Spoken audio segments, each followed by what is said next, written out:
మెదక్ జిల్లా కేంద్రంలోని గురువారం నాడు హెడ్ పోస్ట్ ఆఫీసు వద్ద బీఆర్ఎస్ వర్కింగ్ ప్రెసిడెంట్ కేటీఆర్ గారి పిలుపు మేరకు రైతులందరికీ ఎలాంటి ఆంక్షలు లేకుండా రుణమాఫీ చేయాలని డిమాండ్ చేస్తూ ధర్నా కార్యక్రమం జిల్లా పార్టీ అధ్యక్షురాలు మాజీ ఎమ్మెల్యే ఎం పద్మా దేవేందర్ రెడ్డి ఆధ్వర్యంలో నిర్వహించడం జరిగింది.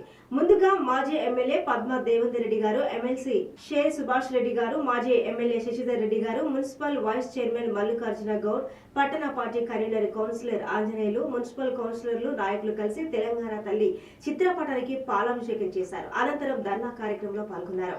అకౌంట్లలో ఏ బ్యాంక్ అకౌంట్ తెరిచినా ఆధార్ కార్డ్ అని ఒరిజినల్ కార్డ్ నంబర్ ఉంటేనే కరెక్ట్ గా వస్తుంది.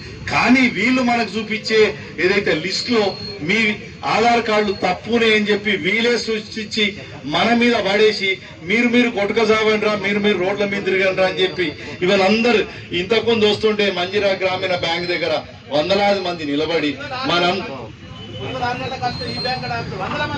అయితే మనను అందరినీ రోడ్ల మీద తిప్పించేసి మనను ఇబ్బంది పెడుతున్న విషయం కూడా మీరు అందరు తెలుసుకోవాలి. కానీ కేసీఆర్ గారు గతంలో రైతు బంధు ఇచ్చినప్పుడు గాని ₹1,00,000 రుణమాఫీ ఇచ్చినప్పుడు గాని ఎలాంటి పత్రాలు అడగకుండా ఏవైతే బ్యాంకులో ఉన్నాయో అవన్నీ కూడా క్లియర్ చేసిన ముచ్చట మీ అందరికి తెలుసు. కానీ ఈ ప్రభుత్వం మాత్రం ఎగ్గొట్టే ఆలోచనలో ఉన్నారు. ఎందుకు? ఒకటే రోజు మొదటి రోజు అయితే రుణమాఫీ చేస్తామన్న రోజు ఆ రోజు ఒక పెద్ద అడ్వర్టైజ్మెంట్ ఇచ్చారు.